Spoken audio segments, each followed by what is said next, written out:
And here we go. This is Yash Avra mentor for CA Foundation account. कैसे राजा? All well and set. क्या मेरी आवाज सबको आ रही है? ये तो स्टैंडर्ड है हमारा. Yes, everyone, my voice is audible. Okay, अब अगर मैं बात करूं इन्वेंट्री चैप्टर की, तो इन्वेंट्री चैप्टर भी हम वही चीजें कवर करने वाले हैं बेसिकली जो कि एग्जाम ओरिएंटेड है, एग्जाम पॉइंट ऑफ व्यू से इंपॉर्टेंट है. ज्यादा मेहनत नहीं है, छोटा सा लेक्चर रहेगा. आपने वीडियो का लेंथ तो देख ही लिया होगा. छोटा सा लेक्चर है बट ये लेक्चर बेहद इंपॉर्टेंट है एग्जाम पॉइंट ऑफ व्यू से. तो चलिए स्टार्ट करते हैं विद इन्वेंट्री. ठीक है राजा, चल. अब सबसे पहले एग्जाम पॉइंट ऑफ व्यू से इन्वेंट्री के अंदर क्या क्या इंपॉर्टेंट है.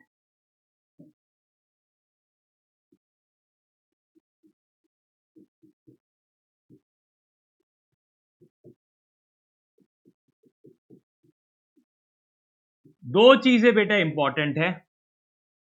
एक है आपका एडजस्टेड सेलिंग प्राइस मेथड. पहला क्या है आपका? अरे यार देखो क्या हो गया, तू क्या हैंग हो गया? जल्दी बेटा जल्दी. ओके वेट, रुक जाते हैं. ओके रुक जाते हैं बेटा, पैनल को इज्जत देनी पड़ेगी, नहीं तो हमारा काम कैसे चलेगा. ठीक है चलिए, पहला है एडजस्टेड सेलिंग प्राइस मेथड.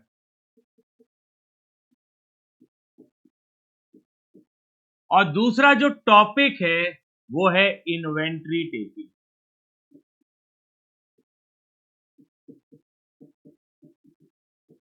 अब दोनों के बारे में ना थोड़ा थोड़ा डिस्कशन कर लेते हैं ताकि हमारे पास बैकग्राउंड अवेलेबल है. ठीक है, अब अगर मैं बात करूं एडजस्टेड सेलिंग प्राइस मेथड, ये इन्वेंट्री वैल्यूएशन करने का एक तरीका होता है. और ये मेथड ऑफ इन्वेंट्री वैल्यूएशन हम कब यूज करते हैं? देखो बेटा, मेरे पास कॉस्ट रिकॉर्ड्स अवेलेबल नहीं है. सर कॉस्ट रिकॉर्ड का मतलब मैंने कब खरीदा, कितने में खरीदा, किससे खरीदा, ये रिकॉर्ड अवेलेबल नहीं है. क्यों अवेलेबल नहीं है? इसका बेसिक रीजन है या तो दीमक खा गए या तो आग लग गई, कुछ भी हो सकता है, बट मेरे पास ये रिकॉर्ड अवेलेबल नहीं है. अब बेसिकली क्या होता है, हमें ये पता है कि inventory is valued at cost or NRV whichever is lower. NRV मतलब net realizable value, whichever is lower. अब क्या हो रहा है, कॉस्ट रिकॉर्ड है नहीं मेरे पास, लेकिन जो प्रोडक्ट मेरे पास पड़ा हुआ है उसका सेलिंग प्राइस तो है मेरे पास. यस, उसका सेलिंग प्राइस है और एक इक्वेशन हमें पता है, cost plus profit equals to sales. अब यहां कॉस्ट मतलब क्या होता है? Cost of goods sold plus profit is equal to sales. तो भाई साहब, अगर मेरे पास सेल्स प्राइस अवेलेबल है, सेल्स प्राइस मेरे पास अवेलेबल रहता है बिकॉज प्रोडक्ट क्या भाव पे बिकेगा वो तो मुझे पता है. उस प्रोडक्ट पे नॉर्मली मेरा ग्रॉस प्रॉफिट का परसेंटेज क्या रहता है ऑन एवरेज? ये तो सबको पता है, कपड़े के धंधे में 50% का मार्जिन है, खाने के धंधे में 100% का मार्जिन है. It's just example. Her industry को पता रहता है कि ऑन एन एवरेज मैं नॉर्मली कितना कमाता हूं. ऑन एन एवरेज माल बेच के मेरे को कितनी कमाई होती है. तो ग्रॉस प्रॉफिट रेशियो मेरे पास है, सेल वैल्यू मेरे पास है, तो ऑटोमेटिकली क्या आ जाएगा? कॉस्ट मेरा ऑटोमेटिकली निकल जाएगा. सो ये तरीके से हम क्या करते हैं, हम सेल्स से कॉस्ट पर आते हैं. ठीक है, हम क्या करते हैं, सेल्स से कॉस्ट पर आते हैं. अब बाजू वाले चीज की बात कर रहा हूं, इन्वेंट्री टेकिंग. इन्वेंट्री टेकिंग क्या है? देखो बेटा, ईयर एंड अज्यूम करो मेरा हो रहा है 31 मार्च 2023 को. ईयर एंड हो रहा है 31 मार्च 2023 को. और अब आप सीए हो. एक सीए ऑडिट करता है किस चीज का, फाइनेंशियल स्टेटमेंट का, बड़ी बड़ी कंपनी का, और ऑब्वियसली छोटों का भी करता है, लेकिन हम बड़ी कंपनी के कॉन्टेक्स्ट से बात करते हैं। एक सीए ऑडिट करता है, वो ऑडिट करने के बाद फाइनेंशियल स्टेटमेंट पे साइन करता है। अगर कुछ भी गड़बड़ी रही तो सीए की गर्दन पकड़ी जाएगी। और हमें यह भी पता है कि जो क्लोजिंग स्टॉक होता है, दैट इज हमारी इन्वेंट्री होती है, यहां पे सबसे ज्यादा मैनिपुलेशन पॉसिबल है, सबसे ज्यादा मैनिपुलेशन पॉसिबल है। तो सीए अपनी गर्दन बचाने के लिए, ताकि उसकी कोई गर्दन ना पकड़े, तो सीए क्या करता है, सीए पहले जाता है और फिजिकली वेरीफाई करता है। फिजिकली वेरीफाई करता है का मतलब, अगर सीए का जो क्लाइंट है वो बोल रहा है कि मेरे पास 100 डब्बे पड़े हुए हैं मिठाई के, तो सीए जाएगा एक एक डब्बा काउंट करेगा। ऑब्वियसली सीए या सीए के अंडर जो आर्टिकल्स रहते हैं वो जाएंगे एक एक डब्बा काउंट करेंगे। तो फिजिकली वेरीफाई हो गया, और ये चीज को चेक किया जाएगा भैया सिस्टम में। सिस्टम में तुम 100 रुपए बोल, सॉरी 100 डब्बे बोल रहे हो, अगर फिजिकली 100 डब्बे है तो सीए सेटिस्फाइड है, हाँ भैया मैनिपुलेशन है। ओके, बट दिक्कत क्या है, जो फिजिकल वेरिफिकेशन होता है वो नॉर्मली ईयर एंड पे नहीं होता। फिजिकल वेरिफिकेशन ईयर एंड पे नहीं होता, लेकिन इन्वेंट्री का वैल्यू कौन से तारीख का है, 31 मार्च को। क्या 31 मार्च को मैंने वैल्यू चेक किया? क्या नहीं, मैं फिजिकली वेरीफाई करने 31 मार्च के बाद गया या 31 मार्च के पहले गया, क्योंकि मेरा एक क्लाइंट तो नहीं है, मेरे पास बहुत सारे क्लाइंट हैं, ठीक है। हर क्लाइंट के पास 31 को पहुंच पाऊंगा क्या? नहीं, तो 31 के बाद गया या 31 के पहले गया, ठीक है। तो अब क्या होगा, सपोज करते हैं दो एग्जांपल, मैं गया 15 मार्च को, ईयर एंड कब हो रहा है, 31 मार्च, या मैं गया 18 अप्रैल को, ईयर एंड कब हो रहा है, 31 मार्च। अब आप जस्ट ऑब्जर्व करो, मैं 15 मार्च को फिजिकली वेरीफाई करके आया, लेकिन ईयर एंड कब हो रहा है, 31 मार्च को। तो अब ये जो अप्रोक्सीमेटली 16 दिन का है, मुझे इफेक्ट देना पड़ेगा। ये जो 16 दिन है इनका मुझे सिस्टम में, मेरे सिस्टम में इफेक्ट देने पड़ेंगे, कुछ चीजें प्लस करनी पड़ेंगी, कुछ चीजें माइनस करनी पड़ेंगी। अब मुझे बात बताओ, मैं 15 तारीख से 31 मार्च जा रहा हूं, तो यहां पे क्या अप्लाई होता है, फॉरवर्ड मेथड। यहां पे क्या अप्लाई होता है, फॉरवर्ड मेथड। और जब मैं 18 अप्रैल को वेरीफाई कर रहा हूं, लेकिन इन्वेंट्री कौन से तारीख का चाहिए, 31 मार्च, तो मुझे पीछे जाना पड़ रहा है, तो यहां पे आता है बैकवर्ड, ठीक है। होप तो सबको फॉरवर्ड बैकवर्ड समझा होगा। तो अब आगे की बात करते हैं। भाई साहब अगर फॉरवर्ड है तो क्या, बैकवर्ड है तो क्या, चलो कुछ चीजें लिखते हैं। पहले, value of stock on physical verification, that is 15 मार्च का, ठीक है। अब स्टार्ट कहां से करेंगे, जिस दिन हमने फिजिकली वेरीफाई किया हम उस दिन से स्टार्ट करेंगे, ठीक है। अब मुझे बात बताओ, मैंने 15 मार्च को वेरीफाई किया, 31 मार्च है, तो ये 16 दिन में परचेस हुआ होगा, तो परचेस की वजह से मेरा इन्वेंट्री बढ़ेगा कि घटेगा? सर परचेस की वजह से आपका इन्वेंट्री बढ़ेगा। अगर परचेस रिटर्न है तो आपका इन्वेंट्री कम हो जाएगा। मैंने माल खरीदा था, अब वो रिटर्न कर दिया, तो इन्वेंट्री कम। ओके, अगर मैंने सेल किया तो सेल्स की वजह से भी इन्वेंट्री कम होता है, और अगर सेल रिटर्न आया तो इसके वजह से इन्वेंट्री बढ़ता है, ठीक है। चलिए अब हम बैकवर्ड में बात करते हैं। Value of stock as on physical verification, और ये फिजिकल वेरिफिकेशन कब हुआ था, 18 अप्रैल को। अब सिंपल है बेटा, कॉम्प्लेक्स मत करना अपनी जिंदगी में। फॉरवर्ड में परचेस प्लस है तो बैकवर्ड में परचेस क्या हो जाएगा, माइनस। फॉरवर्ड में परचेज रिटर्न माइनस है, बैकवर्ड में परचेज रिटर्न क्या हो जाएगा, प्लस। ओके, फॉरवर्ड में सेल्स माइनस है, बैकवर्ड में सेल्स प्लस हो जाएगा। फॉरवर्ड में सेल्स रिटर्न ऐड होता है, बट बैकवर्ड में सेल्स रिटर्न क्या हो जाता है, माइनस। ये है दोनों की चीजों की बातें।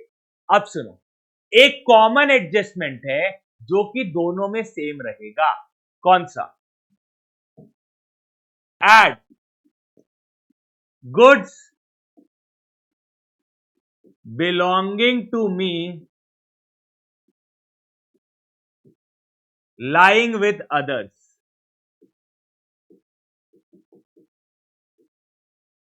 Goods belonging to me lying with others and not counted in physical verification. दोनों जगह बेटा ये सेम चीज क्या हो जाएगी, ऐड। ये सेम चीज दोनों जगह आपकी ऐड रहेगी, यहां पे कोई चेंज नहीं आएगा। Less goods belonging to others counted in physical verification. ये गुड्स को क्या करना पड़ेगा, लेस। सर एक बार थोड़ा एक्सप्लेनेशन दे दीजिए इनका, सुन लो बेटा। देखो होता क्या है, मेरे कुछ गुड्स मैंने मेरे साले के यहां रखे हुए हैं। क्यों रखे हुए हैं, छत्तीसगढ़ से आ रहा था, बीच में कोई ट्रक में दिक्कत होगी तो मेरे साले के गोडाउन में मैंने रखवा दिया। ठीक है, अब बताओ, जो सीए मेरा फिजिकल वेरिफिकेशन कर रहा है स्टॉक का, उन्होंने काउंट किया, बोले सर आप तो बोल रहे हो 150 डब्बे है लेकिन यहाँ तो 100 डब्बे निकले। मैंने बोला साहब सुनिए, 50 डब्बे मेरे साले के गोडाउन में पड़े हुए हैं, क्योंकि ट्रक का कुछ इशू हुआ था इसलिए मेरे साले के गोडाउन में पड़े हुए हैं। आप चाहे तो मेरे साले के गोडाउन में जाके फिजिकली वेरीफाई कर सकते हैं। तो अब फिजिकल वेरिफिकेशन में कितने निकले, 100, बट रियलिटी में सिस्टम में कितने दिख रहे, 150। ये 50 का फर्क क्यों आया है, बिकॉज 50 डब्बे जो मेरे हैं लेकिन फिजिकल वेरिफिकेशन में काउंट नहीं हुए, बिकॉज किसी और के पास पड़े हुए हैं। आर वी क्लियर, दोनों जगह ऐड। अब क्या होता है, कभी कभी ना मेरे साला नागपुर में भी कुछ काम करता रहता है, तो उसने क्या बोला कि जीजू, ओ सुन रहे हो कितना प्यार से बोल रहे हैं, जीजू एक काम करो ना, ये 20 बोरे है, ये आप उतरवा लो, आप अपने गोडाउन में रख लो, मैं बाद में कभी उठवा लूंगा, मैं 10-15 दिन बाद आऊंगा तो उठवा लूंगा। अब देखो सी आया, उन्होंने फिजिकली वेरीफाई किया, बोले सर आप तो बोल रहे थे आपके पास 100 डब्बे हैं लेकिन रियलिटी में तो 120 निकले, हमने जब फिजिकली वेरीफाई किया था तो 120 निकले, आप बोल रहे हो 100 है। मैं बोल रहा हूं सर साहब देखो, वो जो 20 बोरे है ना उसमें CH लिखा है, छत्तीसगढ़, ये मेरे नहीं है, ये मेरे साले के है। वो आएगा 15-20 दिन बाद, आप लेके जाएगा, वो आपको चाहिए तो फोन करके आप पूछ लो, जैसे आपकी इच्छा। तो अब दोनों सिनारियो सबको समझा। यहां पे पहले वाले सिनारियो में मेरे गुड्स किसी और के पास पड़े हैं, इसलिए फिजिकल वेरिफिकेशन में काउंट नहीं हुए, तो फिजिकल वेरिफिकेशन में कम दिख रहा, मेरे सिस्टम में ज्यादा दिख रहे, तो अब इसको मैच करने के लिए ऐड। दूसरा सिनारियो, गुड्स मेरे नहीं है बट फिजिकल वेरिफिकेशन में काउंट हो गया, फिजिकल वेरिफिकेशन में ज्यादा दिख रहा, मेरे सिस्टम में कम दिख रहा। ठीक है, तो क्या करना पड़ेगा, दैट्स इट, ये इतना सिंपल है, सोचोगे तो इतना ही सिंपल है, ज्यादा कॉम्प्लेक्स आप करते हो, बातें तो दो ही है इसके अंदर। ठीक है, चल आगे बढ़ते हैं, अब एक क्वेश्चन सॉल्व करते हैं। ठीक है, एक चीज नोट कर लो, नोट, कभी भी बिजनेस में जो परसेंटेज लगाए जाते हैं वो हमेशा नॉर्मल पे लगाए। सर क्या बोलना चाहते हो, इस क्वेश्चन में जो ग्रॉस प्रॉफिट का परसेंटेज है, ग्रॉस प्रॉफिट का percentage is normally on sales, वो किस पे लगता है, नॉर्मली सेल्स पे लगता है। ठीक है, तो अब ग्रॉस प्रॉफिट का परसेंटेज नॉर्मली सेल्स पे लगता है। ठीक है, और सेल्स कौन सी रहनी चाहिए आपकी, नॉर्मल वाली। तो याद रखना, जब भी आप कोई भी क्वेश्चन करो इन्वेंट्री चैप्टर में या आगे में, ग्रॉस प्रॉफिट का परसेंटेज नॉर्मल चीजों पे लगता है, एबनॉर्मल आइटम पे परसेंटेज नहीं लगाया जाता। So let's start from the following information, ascertain the value of stock as on 31 March 2020। ये मेरा क्या है, वो मेरा ईयर एंड है, ये मेरा ईयर का स्टार्ट है, तो ये ओपनिंग स्टॉक है। अब पहले ही पढ़ लेते हैं। At the time of valuing stock as on 31 March 31 March 19 is the closing, और यही मेरा ओपनिंग बनेगा, दैट इज 1 अप्रैल 19।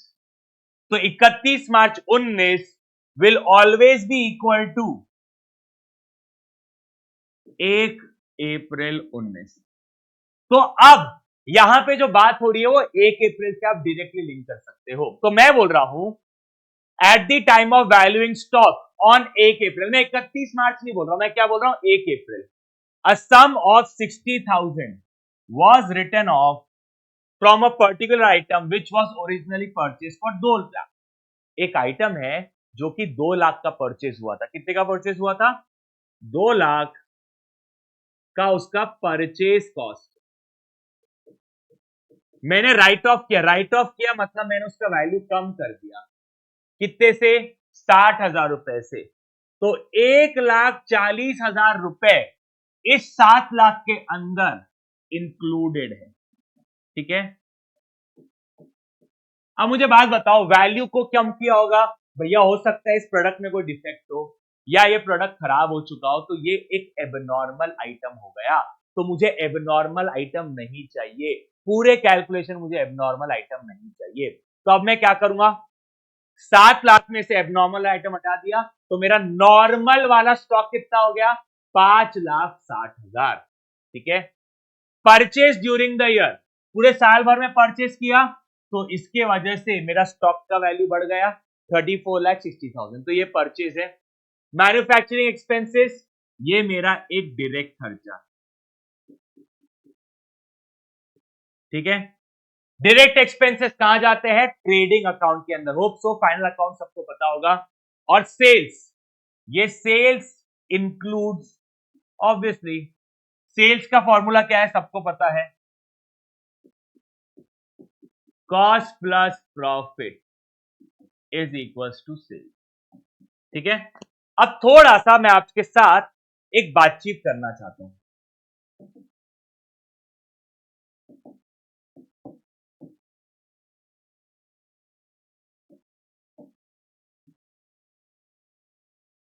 ओके, मैं आपके लिए बना रहा हूं ट्रेडिंग अकाउंट, ठीक है। यहां पे आता है आपका ओपनिंग स्टॉक, फिर आता है आपका परचेजेस, ऑब्वियसली नेट वाले, फिर आता है आपके डायरेक्ट एक्सपेंसेस, यहां पे आता है आपका सेल्स, और फिर आता है आपका क्लोजिंग स्टॉक, ठीक है।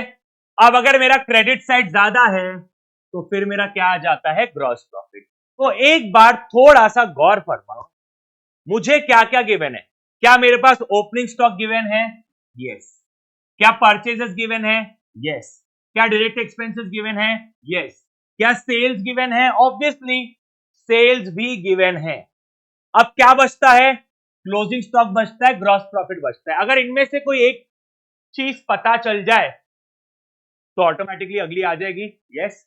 अब मुझे बोला गया है कि gross profit is earned 25% on cost. तो अगर मेरा कॉस्ट 100 रुपए है तो मेरा gross profit is 25% on cost, तो मेरा ग्रॉस प्रॉफिट हो गया 25। तो मेरा सेल्स कितना हो जाएगा, मेरा सेल्स हो जाएगा 125। सेल्स कितना हो जाएगा, 125। सबको यहां तक सॉर्टेड है। अब सर, मैंने आपको जस्ट अभी कहा कि हम ग्रॉस प्रॉफिट का परसेंटेज नॉर्मल सेल्स पे लगाते हैं, तो सर ये 52,20,000 नॉर्मल हुआ ना, नहीं बेटा, ध्यान दो, हम एक लाइन पढ़ते हैं। ये जो 2 लाख तक तो हो गया, वॉज सोल्ड मतलब वो एबनॉर्मल आइटम जो है वो आपका बिका है फॉर 1,60,000, मतलब ये 5,60,000 के अंदर एबनॉर्मल आइटम का सेल भी है, और वो सेल कितना है 1,60,000। कितना सेल है 1,60,000। अब सिंपल सोबर सब ध्यान दो, ठीक है। 52 लाख में से 1,60,000 हटा दो तो मेरा नॉर्मल सेल्स कितना हो गया 50,60,000। अब सर 50,60,000 मेरा नॉर्मल सेल्स है, और इन्वेंट्री चैप्टर जस्ट अभी मैंने बात किया, अगर मेरे को ग्रॉस प्रॉफिट मिल जाए तो भाई साहब मैं क्लोजिंग स्टॉक निकाल सकता हूं। हाँ, तो ग्रॉस प्रॉफिट निकाल ले, एकदम सिंपल है बेटा। अगर 125 रुपए के सेल में 25 रुपए का ग्रॉस प्रॉफिट है तो 5,60,000 की सेल में आपका ग्रॉस प्रॉफिट कितना है। सीधा सीधा इक्वेशन है बेटा। 125 के सेल में 25 रुपए का ग्रॉस प्रॉफिट है, that is 25 divide by 125, that is 20%। तो 50,60,000 का 20% होता है 10,12,000। ओके, तो अब ये चारों आइटम ऐड करो, सेल्स माइनस करो, तो मेरा ऑटोमेटिकली क्या हो जाएगा, मिसिंग फिगर आ जाएगा, that is closing stock. Okay, तो अब ओपनिंग स्टॉक ऐड किया, परचेज ऐड किया, मैन्युफैक्चरिंग एक्सपेंस ऐड किया, ग्रॉस प्रॉफिट ऐड किया, सेल्स माइनस किया। अब सारा कैलकुलेशन, अरे शुभ मंगल वगैरह कुछ नहीं भाई, सारा कैलकुलेशन, नॉट सारा कैलकुलेशन, ठीक है। ये है मेरे लिए इंपॉर्टेंट, ठीक है, क्योंकि एबनॉर्मल आइटम हटाने के बाद जो चीजें आएगी वही से मेरा क्लोजिंग स्टॉक निकलेगा। Closing stock as on 31 March 2020। हमने क्लास में मेमोरेंडम रिवैल्यूएशन भी बनाया है, लेकिन ये एक सिंपल तरीका और है, आप चाहो तो इसे अडॉप्ट कर सकते हो। हमने पूरा कैलकुलेशन नॉर्मल पे किया है, एबनॉर्मल आइटम हटाए हैं, ठीक है। अब सर ये 20,000 कैसे आया, अरे सिंपल है राजा, 1,40,000 उस प्रोडक्ट का वैल्यू हो चुका था, 1,60 में बिका तो 20,000 पे ग्रॉस प्रॉफिट, ये कॉमन सेंस से आया 20,000, ठीक है। तो ये 10,20,000 मैंने कैलकुलेट किया था। सर हमें एग्जाम में कैलकुलेट करने का नीड है क्या, नहीं, एग्जाम में बेटा आप सीधा ये नॉर्मल कॉलम का कैलकुलेशन करो, ओपनिंग स्टॉक में से नॉर्मल आइटम हटा दो, सेल्स हटा दो, ओपनिंग स्टॉक में से एबनॉर्मल हटा दो, नॉर्मल आ जाएगा, सेल्स में से एबनॉर्मल हटा दो, नॉर्मल हटा जाएगा, इसमें आप ग्रॉस प्रॉफिट का परसेंटेज लगाओ, ग्रॉस प्रॉफिट आ गया, opening normal, purchase normal, manufacturing expense normal, gross profit normal sales का ग्रॉस प्रॉफिट है, सेल्स गिवन है, ऑटोमेटिकली क्लोजिंग स्टॉक आ गया। Are we clear till here everyone, I hope so, yes, ठीक है राजा। तो चल आगे बढ़ते हैं, ये कैलकुलेशंस है। Let's move to another question. अब ये क्वेश्चन ना आपसे सिर्फ कॉमन सेंस डिमांड करता है, इस क्वेश्चन में और कुछ नहीं। कॉमन सेंस क्या डिमांड करता है क्वेश्चन, एक बार देखो। From the following particulars for the year 2014 and 15 determine the value of stock for the year and 2015। तो मुझे क्लोजिंग स्टॉक चाहिए, कब का, 2015 का, दैट इज 31 दिसंबर 2015। ओके, अब मेरे पास 2014 और 2015 का डेटा गिवन है। Opening stock 20,000, purchases 1,20, sales 2 lakh. अरे बाबा रे सर, अभी आपने हमको ट्रेडिंग अकाउंट बना के दिखाया, मैं हाँ सही बात है, बना के तो दिखाया। सर देखिए, ओपनिंग स्टॉक गिवन है, बढ़िया, परचेजेस गिवन है, बढ़िया, डायरेक्ट एक्सपेंस गिवन नहीं है तो हम मान लेते हैं जीरो, ओपनिंग गिवन है, परचेज गिवन है, सेल्स गिवन है। सर अब दो चीजें पेंडिंग रह गई, ग्रॉस प्रॉफिट और क्लोजिंग स्टॉक। सर अगर एक चीज भी गिवन रहे तो सर हमारा आंसर आ जाएगा। अरे सिंपल है ना मेरे लाल, देख ले ग्रॉस प्रॉफिट का परसेंटेज गिवन है क्या? सर हमें सिर्फ ये बोला गया है कि ग्रॉस प्रॉफिट में B assume at a uniform rate. इसका मतलब 2014 का ग्रॉस प्रॉफिट परसेंटेज और 2015 का ग्रॉस प्रॉफिट परसेंटेज हम सेम मान सकते हैं। परसेंटेज नहीं है लेकिन सेम मान सकते हैं। अच्छा, अब मेरे को एक बात बताओ, 2015 का ओपनिंग गिवन है, तो क्या मैं ये बोल सकता हूं 2015 का ओपनिंग इज इक्वल टू 2014 का क्लोजिंग? तो बॉस 30,000 मेरा क्लोजिंग बन गया। सारे फिगर गिवन है तो ऑटोमेटिकली मेरा ग्रॉस प्रॉफिट आ गया। अब ग्रॉस प्रॉफिट आ गया, ग्रॉस प्रॉफिट परसेंटेज कैलकुलेट होता है सेल्स पे। किस पे कैलकुलेट होता है? सेल्स पे।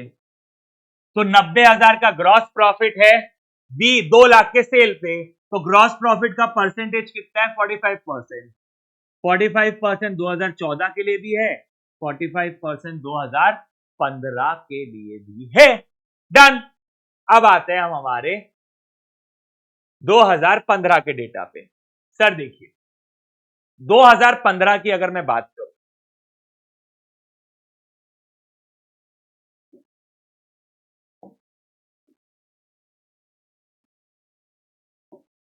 सर अगर हम 2015 की बात करें,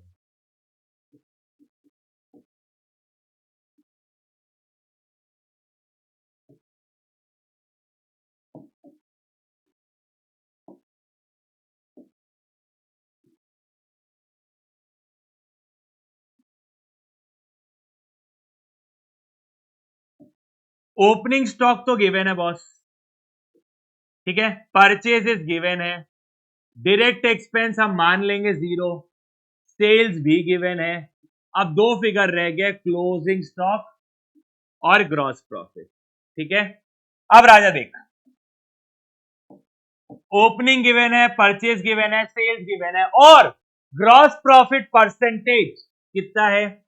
45% ऑफ सेल्स, मतलब ग्रॉस प्रॉफिट भी गिवन है, तो ऑटोमेटिकली क्या आ जाएगा तेरा? Closing stock. कितना सिंपल, सेल्स का 45%, ग्रॉस प्रॉफिट आ गया, ये तीनों ऐड किया, ओके, और सेल्स माइनस किया तो क्लोजिंग स्टॉक आया। अब एक एडजस्टमेंट गिवन है, at the end of 2015 goods purchase were received, मतलब मैंने परचेज किया था और वो परचेज वाले गुड्स रिसीव भी हो गए, लेकिन मैं परचेज की एंट्री मारना भूल गया। परचेज वाले गुड्स मिल गए, आंखों के सामने हैं, गुड्स मेरे हैं, लेकिन मैं उसकी एंट्री मारना भूल गया। मतलब purchase account debit to cash या purchase account debit to party, entry मारना भूल गया और वो गुड्स का वैल्यू कितना था? 20,000 था। मतलब मेरा अब परचेज कितना हो गया? 1,90,000 गिवन है जिसकी मैंने अकाउंटिंग किया, 20,000 की मैं अकाउंटिंग करना भूल गया, तो मेरा परचेज कितना हो जाएगा? 2,10,000। That's it, we are done. कितना सिंपल क्वेश्चन। येट अगर एग्जाम में आता है बच्चों घबराहट होती है, भाई क्या बोल रहा क्या बोल रहा है। अरे सिंपल है, calm down baby, calm down, ठीक है। चलो आगे बढ़ते हैं। अब दो क्वेश्चन हमने कहीं ना कहीं एडजस्टेड सेलिंग प्राइस मेथड से किया था, अब हमारे इन्वेंट्री टेकिंग। ये क्वेश्चंस हमने क्लास में भी किए हुए हैं, ठीक है। मैं सेम क्वेश्चन आपके सामने वापस लेके आ रहा हूं, ठीक है राजा।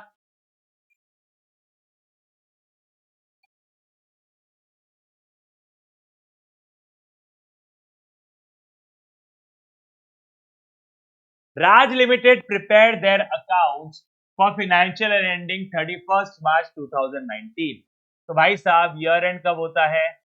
31st मार्च 19, ठीक है। Due to unavoidable circumstances actual stock has been taken on 10th April. सब यहां पे ध्यान देंगे, ईयर एंड कब होता है? 31 मार्च। फिजिकल वेरिफिकेशन डेट डिसाइड करता है फॉरवर्ड की बैकवर्ड। मेरा फिजिकल वेरिफिकेशन डेट मेरे ईयर एंड से आगे है, अब मुझे फिजिकल वेरिफिकेशन डेट से पीछे जाना पड़ेगा, तो मुझे क्या अप्लाई करना पड़ेगा? बैकवर्ड। और जब भी बैकवर्ड अप्लाई होता है नॉर्मली परचेज प्लस होता है, बैकवर्ड में परचेज होता है minus, purchase return plus sales return minus. Forward का उल्टा बैकवर्ड में हो जाता है और वो दो एलिमेंट तो सेम है, ठीक है। Sales are entered in the sales book on the day of dispatch. Sales की एंट्री कब होती है? जब गुड्स डिस्पैच होते हैं, ठीक है।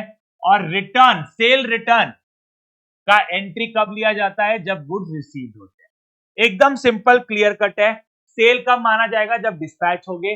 रिटर्न कब माना जाएगा? जब गुड्स मिलेंगे। लेकिन परचेज की एंट्री हम कब मारते हैं? जब इनवॉइस मिलता है। देखो बेटा, गुड्स मिला या ना मिला वो इंपॉर्टेंट नहीं है। इंपॉर्टेंट क्या है? इनवॉइस मिल गया क्या? अगर इनवॉइस मिल गया तो हमने एंट्री मार दिया, इनवॉइस नहीं तो परचेज नहीं। इनवॉइस मिल गया तो परचेज माना जाएगा इवन इफ गुड्स रिसीव नहीं हुए। ओके, अब एक चीज बेटा आपको ध्यान रखनी पड़ेगी, इन्वेंट्री वैल्यूएशन के चैप्टर में जो सेल्स होता है, सेल्स रिटर्न होता है, ये सब के सब कॉस्ट पे होते हैं। बिकॉज इन्वेंट्री का वैल्यूएशन किस पे होता है? Cost ternary which is lower, और इस चैप्टर में हर चीज कॉस्ट पे चलती है। दैट इज हम प्रॉफिट को निकाल के बात करते हैं। Cost of goods sold, cost of goods return which was originally sold, ठीक है। तो हमें क्या चाहिए रहता है? हमेशा cost cost cost cost cost, ठीक है। तो चलिए स्टार्ट करते हैं, ठीक है। फिजिकल वेरिफिकेशन में कितना है? 1,25,000। लो भाई, वैल्यू ऑन फिजिकल वेरिफिकेशन, ठीक है। Sales between 1 April to 10 April amounting to ₹20,000। अब देखो बेटा, पीछे ना मेरे पास ग्रॉस प्रॉफिट का परसेंटेज दिया हुआ है। ग्रॉस प्रॉफिट कॉस्ट का 25% है। Cost plus profit is equals to sales.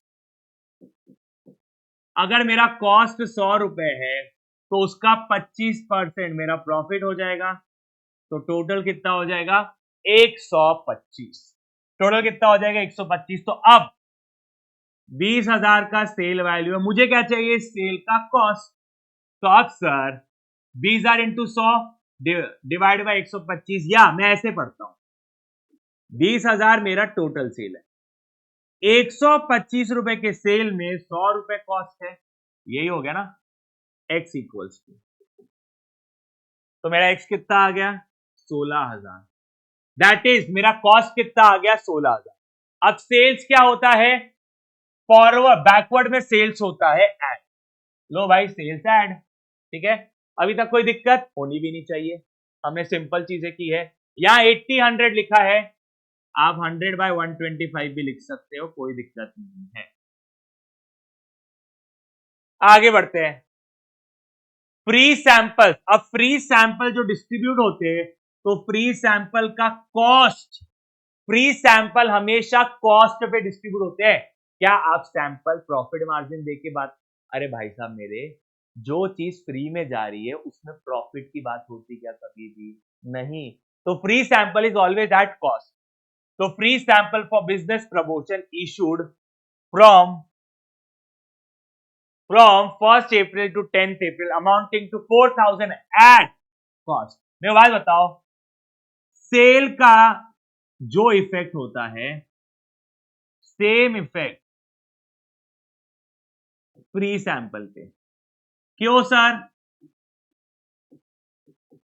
Cell के वजह से नॉर्मली इन्वेंट्री कम होती है, तो फ्री सैंपल में भी इन्वेंट्री कम होती है, यस और नो। बट क्योंकि हम बैकवर्ड में हैं तो हमें इसका उल्टा करना है। हमें क्या करना पड़ेगा? सेल को ऐड किया तो फ्री सैंपल को भी ऐड करना पड़ेगा, तो 4,000 क्या हो जाएगा? ऐड हो जाएगा, ठीक है। चलिए आगे बढ़ते हैं। Purchase during 1st April to 10th April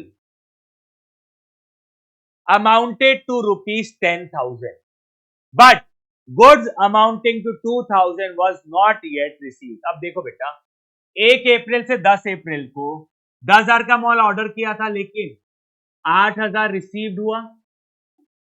कितना रिसीव हो गया? 8,000 रिसीव हुआ मेरे आंखों के सामने। मेरा फिजिकल वेरिफिकेशन कब हुआ? 10 अप्रैल को। क्या मैं बोल सकता हूं? That is counted in physical verification. बिल्कुल सर, जब 10,000 में से 8,000 का माल मिल गया है तो फिजिकल वेरिफिकेशन में काउंट हो गया। लेकिन सुनो, इस क्वेश्चन में बोला गया है कि परचेज तभी माना जाएगा जब इनवॉइस मिलेगा। क्या यहां पे इनवॉइस मिल गया ऐसा बताया? क्या नहीं। इसका मतलब मैं बोलूंगा परचेज नहीं, ओ सॉरी, इनवॉइस नहीं तो परचेज की एंट्री नहीं, परचेज की एंट्री नहीं तो ये गुड्स मेरे नहीं। सो इन शॉर्ट मैं बोलूंगा goods belonging to someone else counted in physical verification. तो इसे क्या करना पड़ता है? स्टैंडर्ड माइनस करना पड़ता है। सीधी सीधी बात है, मुझे क्या करना पड़ेगा? माइनस 8,000 को 8,000 को क्या माइनस करना पड़ेगा? माइनस। सबको समझाना क्यों माइनस किया? सीधी सीधी बात है, इनवॉइस नहीं तो परचेज नहीं, परचेज नहीं तो ये गुड्स मेरे नहीं, बट ये गुड्स फिजिकल वेरिफिकेशन में काउंट हो गए। हाँ तो हटाओ ना भाई, मेरा है ही नहीं तो फिजिकल वेरिफिकेशन में काउंट क्यों हुआ? हटाओ हटाओ हटाओ। ओके, अब आगे बढ़ते हैं। Invoice for the goods purchase amounting to 20,000 entered on 28th March, but goods were not received, goods were not included in stock। देखो बेटा, परचेज का इनवॉइस आ गया तो मैंने परचेज की जर्नल एंट्री मार दिया। अब क्या स्टॉक रिसीव हुआ? क्या नहीं। स्टॉक रिसीव नहीं हुआ तो क्या फिजिकल वेरिफिकेशन में काउंट हुआ? क्या नहीं।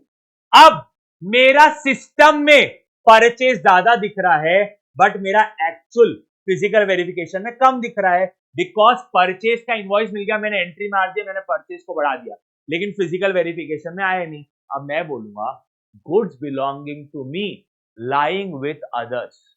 मेरे गुड्स जो कि मैंने खरीद लिए अभी तक मिले नहीं है, मेरे goods belonging to me lying with others. Add हमेशा 20,000 ऐड। आंसर निकाल लो, आ जाएगा। कितना सिंपल था। सोचने जाओ तो बहुत सिंपल है, कॉम्प्लेक्स मत करो फॉर नो रीजन। ठीक है राजा, are we clear till here? अब सुनो, मैं 100 ग्राम पढ़ाऊंगा ये पक्का है, ठीक है। ये वाला क्वेश्चन फॉर श्योर, क्योंकि यहां पे ना सेल ऑफ गुड्स की बात होती है। नॉर्मली क्लास में क्या होता है, हमारे पास एक टाइम रहता है जिसमें हम 100 ग्राम के बारे में, sale of goods on return of the approval base पर डिस्कस कर लेते हैं। बट इसका डिस्कशन करूंगा तो मुझे पहले सेल ऑफ गुड्स समझाना पड़ेगा। तो अब मैं सेल ऑफ गुड्स का लेक्चर अपलोड करूंगा, ठीक है। उसी लेक्चर के अंदर हम इस क्वेश्चन में कवर करेंगे। यहां पे याद रखना फॉरवर्ड अप्लाई हो रहा है। क्या अप्लाई हो रहा है? फॉरवर्ड अप्लाई हो रहा है। बट क्योंकि sale of goods on return oblique approval basis भी इस चैप्टर के साथ इंक्लूडेड मर्ज्ड है, तो ये वाला क्वेश्चन मैं उस टॉपिक के साथ कवर करूंगा। हालांकि पढ़ाना है इसलिए मैं आपको दिखा रहा हूं। मेक श्योर आप ध्यान से 100 ग्राम का लेक्चर देखो और उसमें ये क्वेश्चन जरूर देखना, ठीक है राजा। छोटा सा लेक्चर इसलिए था बिकॉज 100 ग्राम के अंदर एक्सप्लेनेशन जाएगा। इसका सिर्फ मैं आपको एक पॉइंट जो है, बाकी पूरी तो बात कर सकते हैं, ये पॉइंट छोड़ के बाकी पूरा डिस्कशन हम कर सकते हैं। ये दोनों पॉइंट छोड़ के बाकी 2 पॉइंट का डिस्कशन कर लेते हैं सर। फिजिकल वेरिफिकेशन 23 फरवरी को हुआ था, उस दिन वैल्यू था 28 लाख का। कितना वैल्यू था? 28 लाख का। तो value of stock on physical verification that is on 23 Feb. अब 23 फेब को फिजिकल वेरिफिकेशन हुआ है, मुझे डिटेल्स कब का चाहिए? 29 फेब का। तो मुझे आगे जाना पड़ेगा फॉरवर्ड। फॉरवर्ड में परचेज ऐड होता है, purchase return minus, sale minus और सेल रिटर्न प्लस, ठीक है।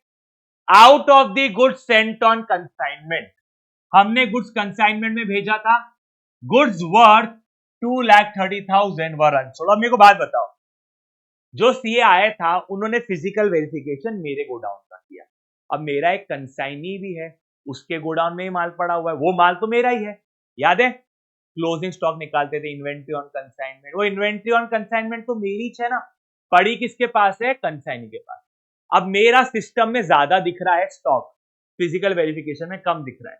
सीए बोल रहे साहब ये तो मिसमैच है। मैं बोलूंगा साहब कंसाइनी के पास पड़ा हुआ है, मेरा माल कंसाइनी के पास पड़ा हुआ है, goods belonging to me lying with consignee on consignment. क्या करते इसे ऐड, फॉरवर्ड हो कि बैकवर्ड हो, ये क्या होगा आपके लिए add. Purchase of 3 lakhs were made, okay, out of which goods worth 1,20,000 were delivered on 5th March। अब सुनो, मैंने फिजिकल वेरिफिकेशन कब किया, 23rd फेब को, ठीक है। मैंने फिजिकल वेरिफिकेशन कब किया, 23rd फेब को। अब आपको क्वेश्चन बोल रहा है कि 3 लाख में से 1,20,000 5 मार्च को आया, मतलब ये स्टॉक 5 मार्च को आया। तो मुझे एक सिंपल बात बताओ, क्या 23rd फेब को ये 1,20,000 का माल फिजिकल वेरिफिकेशन में काउंट हुआ क्या? 1,20,000 का माल फिजिकल वेरिफिकेशन में काउंट नहीं हुआ। 1,80,000 का माल मैं अज्यूम कर रहा हूं मुझे मिल गया होगा और वो फिजिकल वेरिफिकेशन में काउंट हो गया। बट ऑब्वियस ये 1,80,000 मेरे लिए परचेजेस रहेगा। हालांकि इस क्वेश्चन में 3 लाख पूरा का पूरा ऐड होगा, बट मैं इन दोनों का अलग अलग बात कर रहा हूं। 3 लाख में से 1,80,000 मेरा परचेज है और फिजिकल वेरिफिकेशन में काउंट हो गया। तो अब मैं फॉरवर्ड के अंदर हूं, फॉरवर्ड में परचेज क्या होता है, प्लस। अगर मैं बैकवर्ड में होता था तो ये 1,80,000 माइनस होता था। सुन लो ढंग से, क्योंकि मैं फॉरवर्ड में हूं इसीलिए ये परचेज प्लस हो रहा है, बैकवर्ड में होता तो परचेज होता था माइनस। ठीक है, अब हम बात करते हैं 1,20,000। 1,20,000 मेरा परचेज है, मैंने इसकी जर्नल एंट्री भी पास कर लिया, बट ये फिजिकल वेरिफिकेशन में काउंट नहीं हुआ। तो क्या मैं बोल सकता हूं, मेरा सिस्टम में ज्यादा परचेज दिख रहा है, फिजिकल वेरिफिकेशन 1,20,000 से कम दिख रहा है। मैं बोलूंगा goods belonging to me lying with others.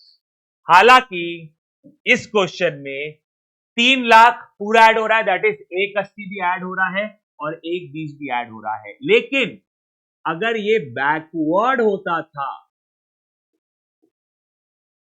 तो 1,80,000 जो कि मेरा एक्चुअल परचेज है ये होता था माइनस। ठीक है, और क्योंकि और 1,20,000 तब भी रहता था goods belonging to me lying with others add. Hope so सबको समझा होगा। ये थोड़ा सा एक ट्रिकी पॉइंट हो जाता है यहाँ पे। अगर इसी में ये बैकवर्ड होता था तो 1,80 माइनस होता था, क्योंकि बैकवर्ड में परचेज क्या होता है, माइनस। अच्छा, कौन सा परचेज, परचेज जिसकी जर्नल एंट्री हो चुकी है और फिजिकल वेरिफिकेशन में भी काउंट हो गया। ठीक है, यहां पे मैं ऐड कौन सा करता हूं, वो परचेज जिसकी जर्नल एंट्री हो गई है लेकिन फिजिकल वेरिफिकेशन में काउंट नहीं हुआ। तो फिजिकल वेरिफिकेशन में स्टॉक कम है, मेरा एक्चुअल स्टॉक ज्यादा दिख रहा है सिस्टम में, तो इसको मैच करने के लिए ऐड।